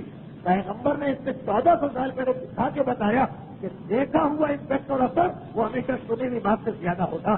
چنانچہ ہوا بھی یہ، کیونکہ آنے والا دشمن نہیں، آنے والا پہلے سے کوئی غلط خیال لے کے نہیں آ رہا. جیسے ہی اس کے ساتھ گھبرا گئے احرام پہنے ہوئے مجاہدین جو مصروف ہے عبادت، اور وہ جانور جو اتنے کمزور ہیں کہ ایک دوسرے کے بال اور خون کھا رہے ہیں بھوک کی وجہ سے. کچھ بھی نہ کہا اس نے، قریب تک نہیں آیا مسلمانوں، گھوڑے پہ بیٹھا اور گھوڑے کو واپس کر کے سیدھا مکہ پہنچا. سرداران نے قریش حیران ہو، ارے تم کہے ابھی کہہ بھی نہیں ہوگے کہ واپس آ گئے، کیا ہوا کیا اتنی جلدی کیسے آ گئے؟ کچھ کے دل میں خیال پیدا ہوا کہ ایسا لگ رہا کہ مسلمانوں نے اسے ذلیل کر کے نکال دیا، اب تو ہمارا آگا مقصد حل ہو گیا. قریش گھوڑے سے اترا، حرم میں داخل ہوا، یعنی جو صحن ہے خانہ کعبہ، اور کہا کہ تم نے مجھے کن کے پاس بھیج دیا؟ اتنے نیک اور مقدس لوگ میں دیکھ کے آیا ہوں، اور ان کے ساتھ یہ جانور وہ میدان جنگ. ارے میں نے دیکھا اتنے بھوکے اور کمزور جانور کہ جانور ایک دوسرے کا خون اور بال کھا رہے ہیں. یہ تو میں یقین کر ہی نہیں سکتا کہ یہ لوگ مکے پہ حملہ کرنے آئے. یہ دشمنوں کا لشکر نہیں، یہ حملہ کرنے والوں کا لشکر نہیں. سردار قریش ایک جو یہ سنتا یعنی اینٹی کلائمیکس کے وہ سوچے میں کچھ بیٹھا، نتیجہ کچھ نکل آیا. ایک مرتبہ جلال میں آ گئے، کہا کہ ہاں تم عرب کے پس قبیلے سے تعلق رکھتے ہو، اور ایسی ہوتے تو کبھی یہ بات نہ کرتے. اے ذلیل و پس قبیلے سے تعلق رکھنے والے، ان سے دھوکہ کھا کے آ گئے. یہ جو سنا پولیس کا غصہ پڑ گیا. ایک مرتبہ کہا کہ تم نے کیا سمجھ کے یہ بات کہی؟ ہم تمہارے نوکر نہیں، ہم تمہارے غلام نہیں، ہم نے تو صرف اس وعدے پر یہ عہد کیا کہ مکہ اور کعبے خطرے میں ہوگا تو ہم تمہارا ساتھ دیں گے. ہمارے ایگریمنٹ میں یہ نہیں کہ اگر کوئی کعبے کا طواف کرنے اور زیارت کے لیے آئے ہم اس کی دشمنی کریں. خبردار، اگر تم نے ان کا راستہ روکنے کی کوشش کی تو ہم ان کا مقابلہ تو کیا کریں گے، الٹا ان کے ساتھ شامل ہو کر تم پر تیر برسائیں گے. اس لیے کہ ظاہرین کعبے پر ہم حملہ نہیں کرنا چاہتے، ہم دشمنوں پر حملہ کرنا چاہتے. اگر خانہ کعبہ میں کوئی لشکر اٹیک کرے ہماری خدمت حاضر، اور اگر خانہ کعبہ کے ظاہرین کا کوئی راستہ روکے اس راستہ روکنے والے کے خلاف ہمارے تیر ہے. ایک دم مکے کا ماحول ہی بدل کے رہ گیا. اسے لے کے آئے اس نیت کے ساتھ کہ اس کو استعمال کریں گے میدان میں اور مسلمانوں کو شکست دیں گے. آج وہی مسلمانوں کا فیور کر رہا ہے زبان سے کچھ کہے بغیر. چلے وہ پہلا قاصد وہ تو پرانے تعلقات رکھتا، یہ تو بالکل ہی غیر جانبدار آدمی. اب تو سٹپٹا پریشان ہو گھبرا گئے. خالی اس نے یہ نہیں کہا کہ ہم معاہدہ توڑ کے چلے جائیں، جی نہیں ہم تم پہ حملہ کریں گے کیونکہ وہ مقدس ہے اور پھر تم ظالم قرار پاؤ گے. جلدی سے ابو سفیان کھڑا ہو، آگے جا کے سلو صفائی کی بات ہوئی، اس کے غصے کو ٹھنڈا کر کے اسے بٹھا دیا گیا. لیکن اب بڑا پریشان کہ دو آدمی ہم نے بھیجے اور دونوں ایسے کہ نتیجے میں ہمارا ہی اپنے قاصد سے اختلاف ہو گئے. اب کیا کیا جائے؟ عروہ ابن مسعود ثقفی بھی وہاں موجود ہے. عروہ ابن مسعود ثقفی وہ بھی یہاں موجود ہے. قریش نے ان سے کہا کہ بس اب آپ ہی جیسا شخص آگے بڑھ سکتا ہے. عروہ ابن مسعود ثقفی کون؟ بس یہ آخری جملے، اس لیے کہ میں بار بار یہ عرض کر چکا ہوں کہ سردیوں میں رات اتنی گزر جاتی تو بہت زیادہ وقت لینا مناسب نہیں ہوتا.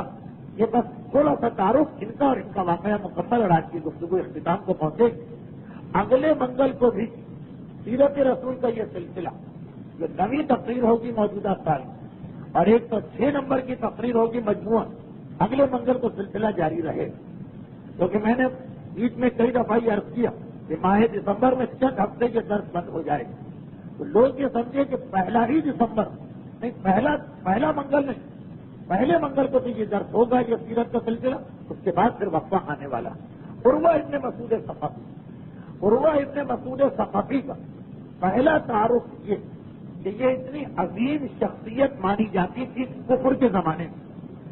جب عالم کفر تھا مکے میں اتنی عظیم شخصیت مانی جاتی تھی کہ قریش نے ایک جملہ کہا جو قرآن کی آیت بن گئی، لولا نزل هذا القرآن على رجل من القريتين عظيم. وہ کہہ رہے کہ اگر قرآن سچا ہے اور اسلام سچا تو خدا نے ایک یتیم اور یسیر کو اپنا نبی کیوں بنایا؟ کیا خدا کو کوئی بڑا آدمی نہیں ملا تھا نبی بنانے کے؟ لولا نزل هذا القرآن، کیوں یہ قرآن نازل نہیں کیا گیا علی رجل، کسی ایسے آدمی پر من القریتین جو ان دو شہروں میں سے کہیں کا ہوتا اور عظیم بڑا آدمی ہوتا. کون سے دو شہر؟ مکہ اور طائف. مدینہ نہیں، مدینہ تو بعد میں ہمارے سامنے آئے. قریش دو شہروں کو بڑی اہمیت دیتے، مکہ اور طائف. اور ان کا کہنا یہ تھا کہ اگر اسلام سچا تھی تو ایک غریب اور یتیم اور یسیر نبی نہیں بن سکتا، بڑے آدمی کو نبی بننا چاہیے.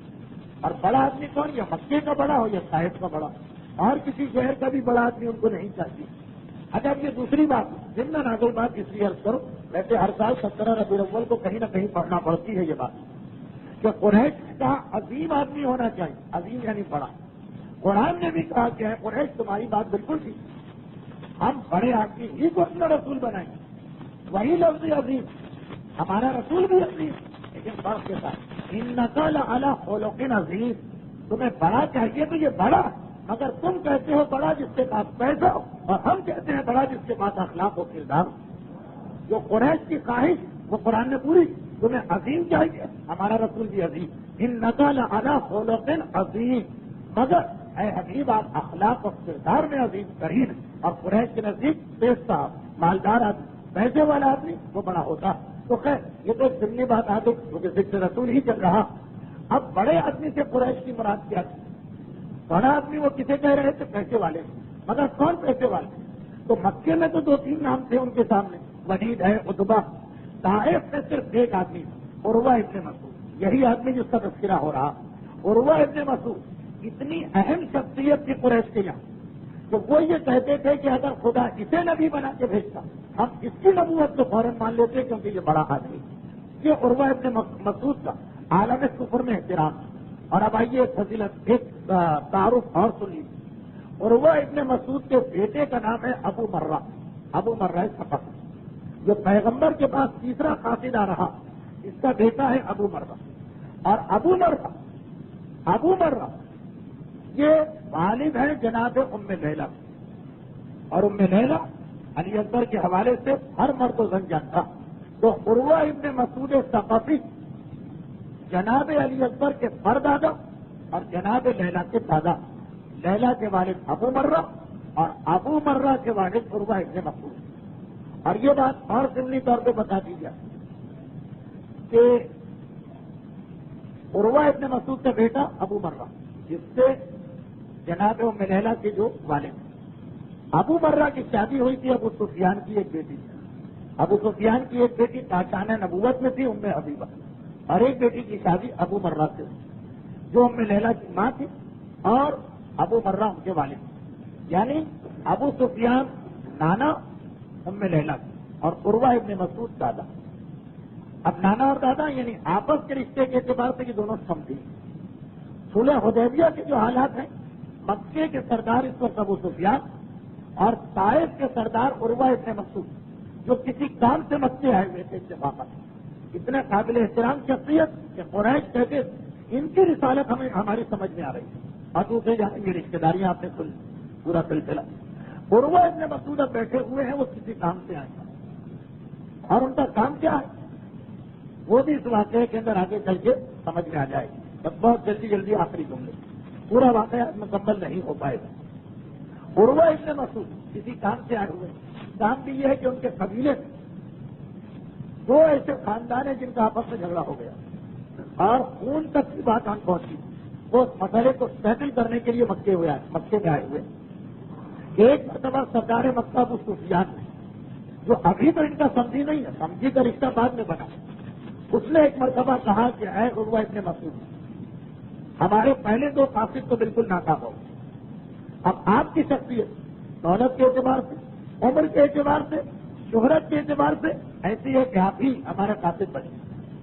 عروہ ابن مسعود کھڑا ہوا، سردار ہے، خانہ کعبہ کے سامنے بیٹھا، سارے قریش سرداروں کو مخاطب کیا اور کہا کہ یہ بتاؤ کہ میرا تو وہ حشر نہیں ہوگا جو پہلے 2 قاصدوں کا حشر ہو گئے. ابھی آپ نے دیکھا دوسرے قاصد کو تو اتنا برا بلا تھا، پہلے کو اس عہدے سے ہٹا دیا کہ تم گڑبڑ کر کے آئے. کہا دیکھو میں تم لوگوں کے بات کے برابر ہوں، تم لوگ میری اولاد کے برابر ہوں. میں جا رہا ہوں، جو میں جاؤں تو میری بات کو مانو گے؟ سب نے کہا مانے. ایسا مجھے واپس آ کے دلیل تو نہیں کرو تاکہ نہیں ہم آپ کو زبان دیتے. آپ عروہ ابن مسعود سے قبول کریں. یہ یاد رکھیں کہ عمر میں یہ پیغمبر کے تقریباً برابر بلکہ شاید کچھ زیادہ اور شہرت اور احترام کو اسے پورے عرب میں حاصل یہ خدمت رسالت میں پہنچتا. اتنی احتیاط کرنے کے بعد پیغمبر کے پاس گیا اور اس کے بعد کچھ باتیں کہ ایسی باتیں کہ اگر ذرا کھل کے میں بیان کر سکتا ہوں تو شاید آپ سے زیادہ کچھ لیتے لیکن خیر سیدھے سادے جو لوگ ان لوگوں کو کہ جو آج سارے ثواب کی مجلس کی وجہ سے آئے پیغام دے دو کہ ہمارا یہ درس کس طریقے کار کے مطابق ہمیشہ چلتا رہتا.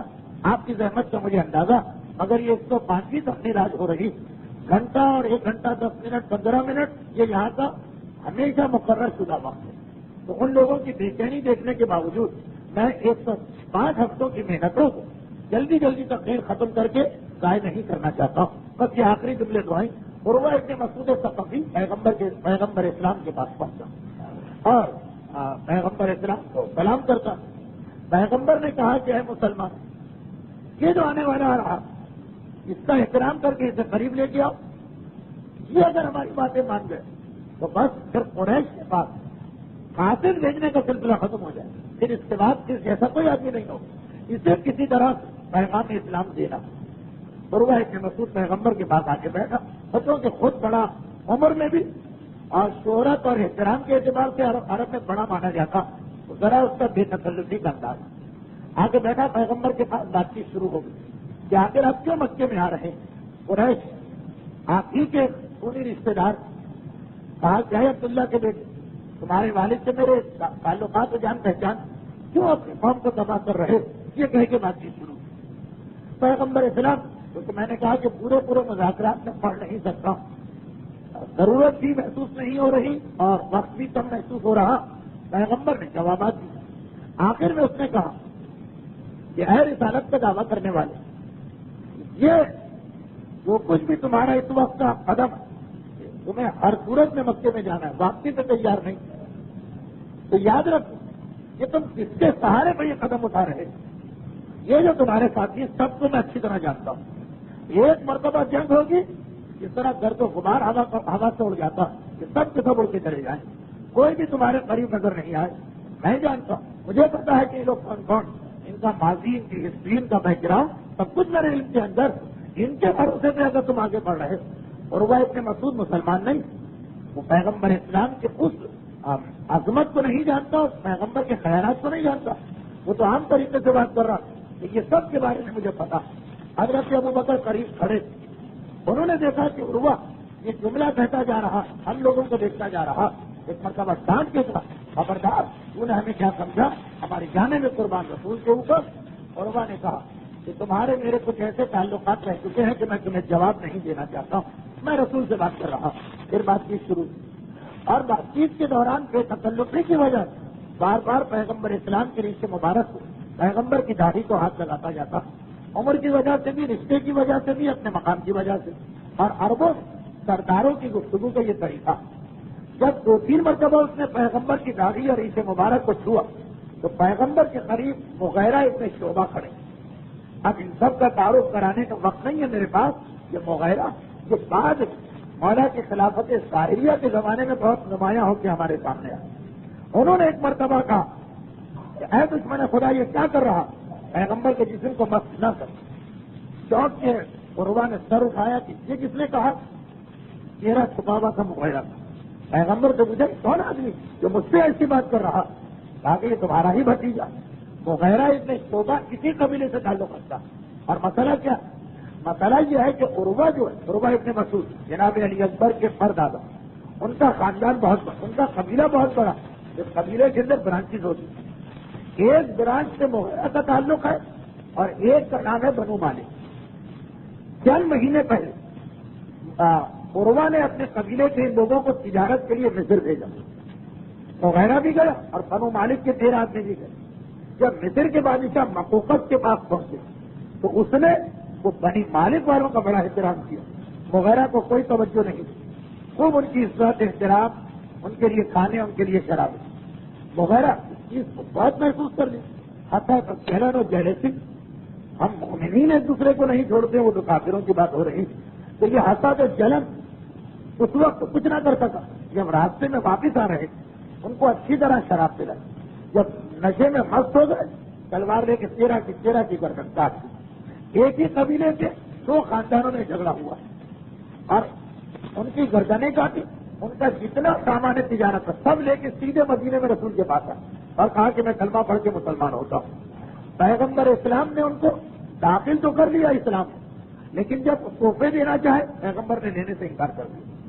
جب کہا کہ اللہ کے رسول میں کافروں کو قتل کر کے آیا ہوں, خمسی لے لیجیے مال غنیمت کا, پیغمبر نے منع کر دیا. دھوکے اور فریب سے حاصل کیا ہوا پیسہ میں اس میں شریک بننے کو تیار نہیں. یہ جب آئے مدینے میں اس وقت مسلمان نکلنے والے تو صلح حدیبیہ تھے, تو بس لشکر اسلام میں شامل ہو. اور انہی کے اس قتل و غارت گری کے نتیجے میں عروہ ابن مسعود کے قبیلے میں آپس میں جھگڑا ہو گیا. عروہ اسی کے سیٹلمنٹ کے لیے مکہ آئے اور بڑی مشکل سے جو 13 آدمی مارے گئے ان کے وارثوں کو خوب ہاتھ دے کے سب کو راضی کیا. بڑی مشکل سے معاملہ ختم کیا. یہاں پہنچے پیغمبر نے کہا یہ تمہارا ہی بھتیجا. کون بھتیجا تھا؟ یہ مغیرہ بن شعبہ. ایک مرتبہ کا ہے دشمن خدا تو یہاں چھپا بیٹھا, تیری وجہ سے میرے قبیلے میں تلواریں چل جائیں. بڑی مشکل سے میں اس معاملے کو طے کر کے آیا اور تو ہوتا ہے جی ہٹ جا یہاں سے. یہ کہے کہ اسے تو ہٹا دیا. بہرحال آخر میں مغیرہ نے عروہ نے دیکھا پیغمبر اسلام اپنے موقف سے ہٹنے کو تیار نہیں, تو واپس مکے میں گئے. بظاہر کتنی ہی سخت باتیں رسول سے کی, لیکن مکے میں جا کے اس نے جملہ کہا, ایسا جملہ کہ اس کے بعد پھر مکے والوں کو کوئی قاصد بھیجنے کی ہمت نہیں پڑی. بس یہ آخری 2 جملے کہا کہ اے سرداران قریش اور اے میرے بھائی ابو سفیان, میں واپس آیا ہوں مگر یاد رکھ یہ مشورہ لے کے آیا ہوں, تو میں مشورہ دینے آیا ہوں کہ جتنا جب ہو سکے اس کے مصالحت کروں. اس لیے کہ میں نے دنیا کے بڑے بڑے بادشاہوں کا دربار دیکھا, چاہے روم کو میں نے دیکھا, فارس یعنی ایران کے آتش پرست حکمرانوں کو میں نے دیکھا, مصر کے دربار میں میں گیا ہوں, نجاشی کے دربار میں کئی دفعہ گیا ہوں. آج تک میں نے کسی کی اتنی عزت اور کسی کا اتنا احترام اس کے ماننے والوں کی جانب سے نہیں پایا. ارے بڑے بڑے بادشاہ اس کے پاؤں کے خاک کے برابر بھی نہیں جو ہم نے دیکھا اس وقت. اے سرداران قریش, میں دیکھ کر کہ جہاں پہ عبداللہ کا بیٹا بیٹھا اس کے سامنے اس کے چہرے پہ اس کے ماننے والوں میں سے کوئی نگاہ نہیں ڈالتا, سر جھکا کے بیٹھے رہتے. جب وہ کوئی بات کرتا سب اپنی باتیں بند کر کے اس کی جانب متوجہ ہو جاتے. اس کی آواز کو کوئی اپنی آواز بلند نہیں کرتا. میرے سامنے وقت نماز آیا, وہ وضو کے لیے آگے بڑھا اور اس کے وضو کے پانی کا ایک قطرہ زمین پہ نہیں گرا. اس کے ماننے والوں نے آگے بڑھ کر اس سارے پانی کو بطور برکت اپنے دامن میں سمیٹ لیا.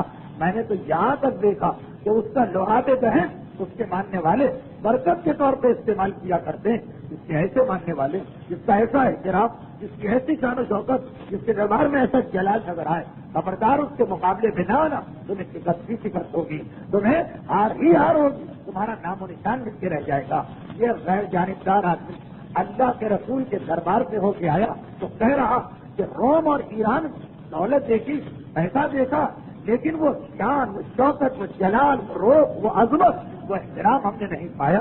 اس انداز سے عروہ ابن مسعود نے آ کر پیغمبر اسلام کا تعارف کرایا کہ اس کے بعد اب قریش وہ ہمت تو نہ رہی کہ پیغمبر کا مقابلہ کرے. البتہ سازشوں سے باز نہیں آتے, پھر بھی سلسلہ چلتا رہا. وہ انشاءاللہ پائندہ پہنچے گا. یہ عروہ ابن مسعود جو اس انداز سے پیغمبر اسلام کا تعارف کرا رہا, اور یاد رکھیے یہ کوئی معمولی آدمی نہیں ہے, چھوٹا آدمی نہیں ہے کہ متاثر ہو گیا تو ہم نے مان لیا. خود اس کے شروع کے جملے اسی لیے کہ میں بادشاہوں کے یہاں آتا جاتا رہتا, میری دوستی اور تعلقات, اور اتنا عروہ ابن مسعود کا احترام تھا جو فقط کسی کی وجہ سے حاکم شام کی زبان کو بھی یہ جملہ آ گئے. بہت ہی مشہور واقعہ. ایک مرتبہ کسی سے پوچھا کہ اس وقت میں خلیفہ وقت, کیا تم بتا سکتے ہو کہ تمہاری نگاہ میں اس وقت خلافت کا سب سے زیادہ مستحق کون؟ درباری ہوتے ہی خوشامد پلٹ کے کہا آپ سے زیادہ کون مستحق ہوگا؟ کہا کہ نہیں, تم نے میری محبت میں جھوٹ بولا. میں خود مانتا ہوں کہ عروہ ابن مسعود کے پوتے علی اکبر سے زیادہ مستحق خلافت کوئی نہیں, جس کے پاس دونوں خاندانوں کی عظمت جمع ہو گئی, جس کے پاس دونوں خاندانوں کی شوکت آ گئی. وہ ایک جانب حسین کا بیٹا بھی بنی ہاشم کی تمام جلال کو اپنے ساتھ رکھتا ہے, اور دوسری جانب عروہ کا پوتا بھی ہے اس خاندان کی تمام خصوصیت، اس کا نواسا بھی، اس خاندان کی ساری خصوصیتیں اس کے اندر جمع، جناب علی اکبر، جن کے حوالے سے اردو تاریخ میں محفوظ ہو گئے، ورنہ قریش مکہ اور بڑے بڑوں کے نام لیے تھے کہ قرآن ان پہ نازل ہوتا، ان کا نام بھی آج کوئی نہیں بتا سکتا یقین کے ساتھ۔ اور وہ ابن مسعود جناب علی اکبر کے حوالے سے، وہ علی اکبر کہ جن کی شہادت خود حاکم شام حسین کے ہوتے ہوئے کہہ رہا، حسین کی موجودگی میں کہہ رہا کہ میری نگاہ حسین سے بھی بڑھ کے علی اکبر مستحق کے خلاف ہے، یہ دشمن کی گواہی۔ ابھی آپ نے حدیبیہ کا واقعہ سنا، خدا قربانیاں چاہتا پھر دے گا، نعمتیں بھی دے گا، برکتیں بھی دے گا، اجر و ثواب بھی دے گا، قربانیاں چاہتا، دین قربانیوں کا تقاضا کرتا۔ ہماری قوم اور ملت اس وقت ساری دنیا میں خصوصاً اور اس خطے میں، ساری دنیا میں عموماً اس خطے میں خصوصاً بڑی ہی نازک صورتحال سے گزر رہی۔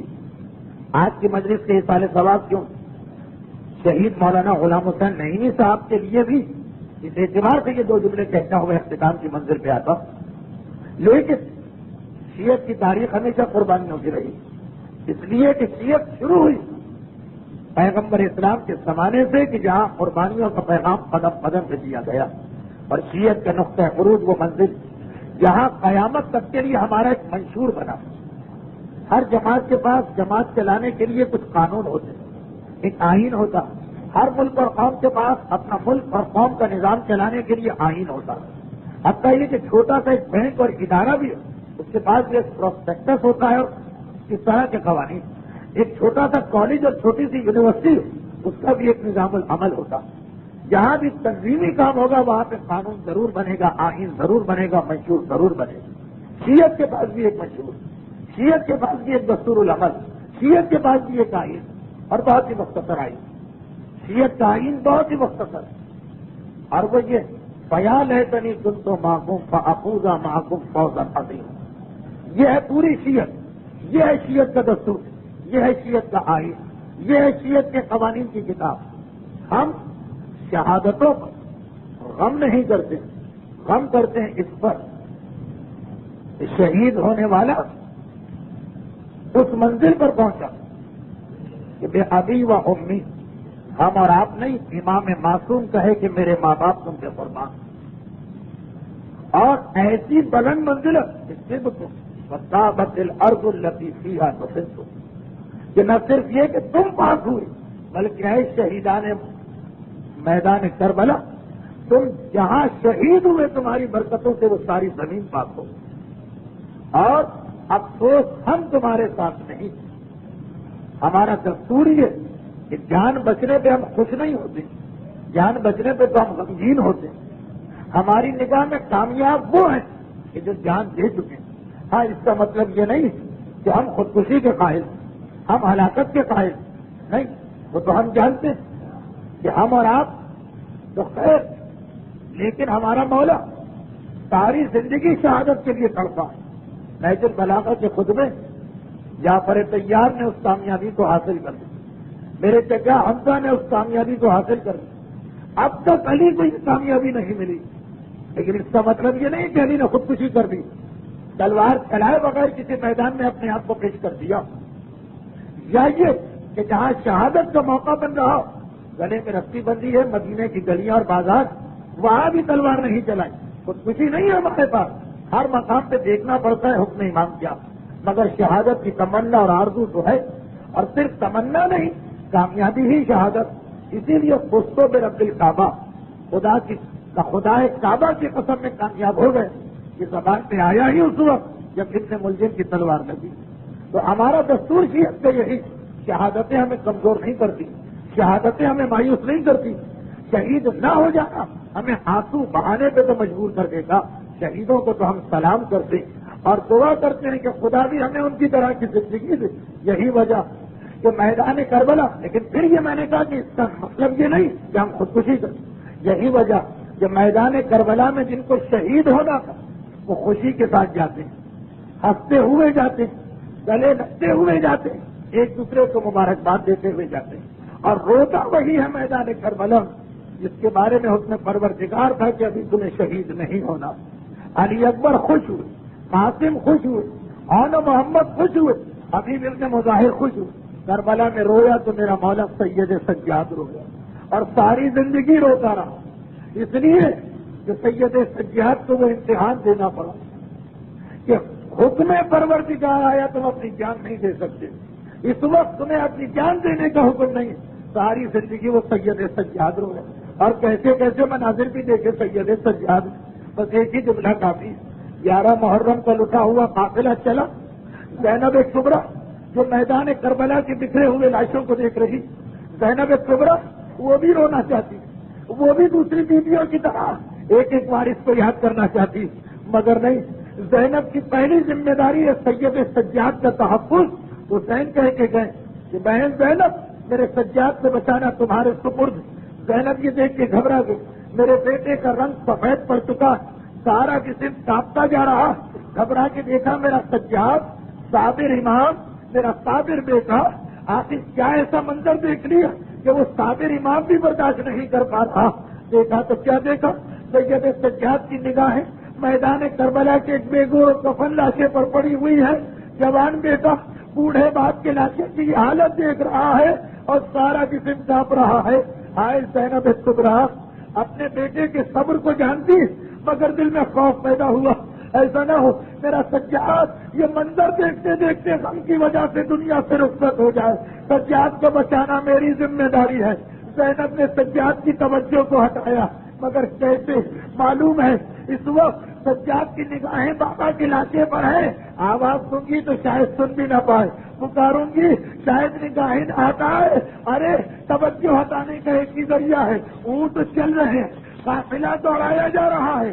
زینب نے چلتے اونٹ سے اپنے آپ کو زمین کربلا پہ گرا دیا. علی اور فاطمہ کی بیٹی چلتے ہوئے اونٹ سے زمین کربلا پہ گر رہی ہے. خوبی کے گرنے کی آواز آئی, سید سجاد کی توجہ ہٹی. بس ارباب اعضا ایک جملہ اور سنتے چلیے, ایک جملہ اور سنتے چلیے. ارباب منبر کہتے ہیں زینب چلتے اونٹ سے زمین کربلا پہ گری تو, مگر کس طرح گری, گرنے والے کی فطرت ہے, گرتے ہوئے ہمیشہ ہاتھوں کو بڑھا کے سہارا لیتا ہے. لیکن ہائے زینب کبریٰ امام زمانہ سلام کر رہے, میرا سلام اپنی دادی زینب پر جن کے دونوں ہاتھ گردن سے بندھے ہیں اور اسی حالت میں زینب زمین کربلا پہ گر رہی.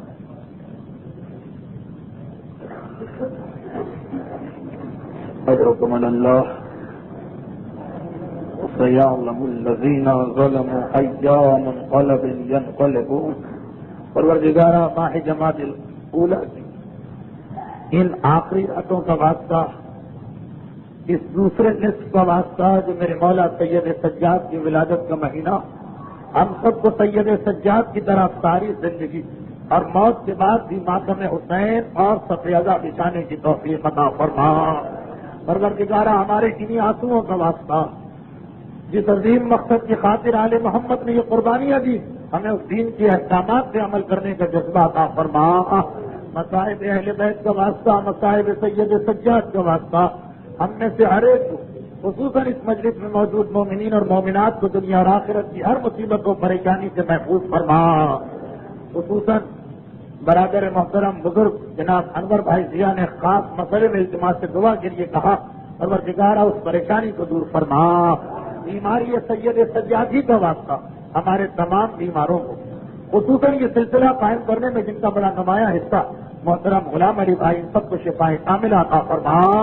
پروردگارہ دنیا میں آج بھی جہاں جہاں جو ظالم مصروف ظلم و ستم, ان تمام ظالموں خصوصاً صدام ملعون کو جلد از جلد اس کو نابود فرما. پروردگارہ تمام صاحبان ایمان کو, علماء کرام کو, مراجع کو, خصوصاً مرد وقت آیت اللہ خوج اور ان کے اہل و عیال کو ظالموں کی شر سے محفوظ فرما. انقلاب اسلامی ایران کو استحکام و دوام عطا فرما, اور ان مظالم کے انتقام کے لیے اپنی آخری حجت امام زمانہ کے ظہور میں تعجیل